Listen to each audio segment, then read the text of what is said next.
Hello, my name is Eddie Tofpik. I'm Head of Technical Analysis and Senior Markets Analyst at ADM Investor Services International Limited. As is usual at this time of year, I stop looking at my daily and weekly charts and instead concentrate on the longer term view using my monthly, even yearly charts. If you'd like to discuss any of these, I'd only be too happy to hear from you. However, before we start, I just wanted to let you know that no AI, that is artificial intelligence, was ever used in the composition, production, or recognition of any of the patterns, levels, analysis, or any related items on these, my charts. This was all authentic intelligence, all my own original work, as I think you deserve to have that. So with that, let me now introduce today's longer term chart. Today I'll be looking long term at spot gold. The predominant pattern here had been since 2022, the March 20, September 2022 bullish Andrews pitchfork.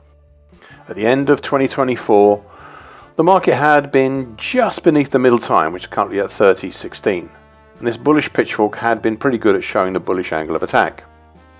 In the first few months of 2025, it continued to do so, and indeed, between April to August last year, the upper time, currently at 35.28, had capped the market on a closing basis.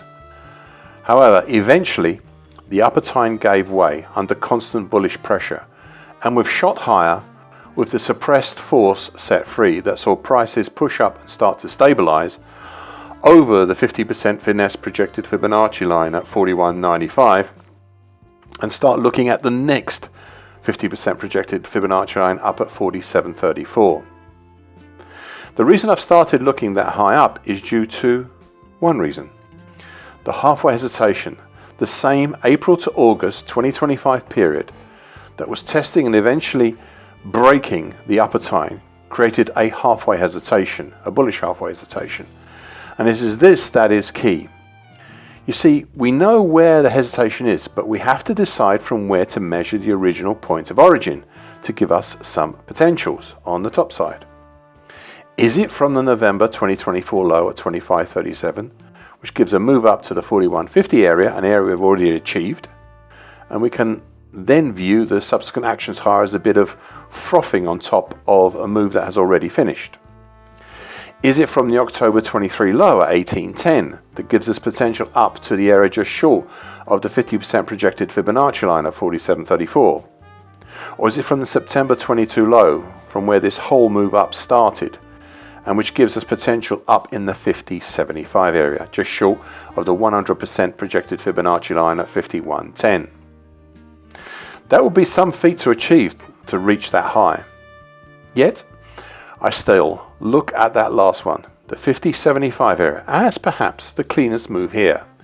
It is just so high.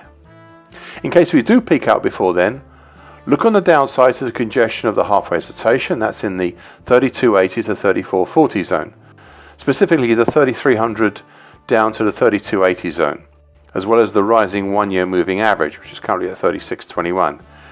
And just in case, the now thoroughly broken upper time.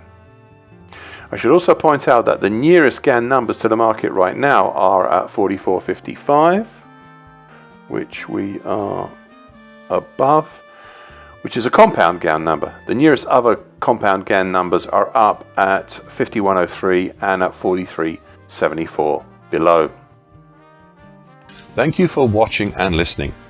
This annual broadcast gives the essential market patterns and consequences.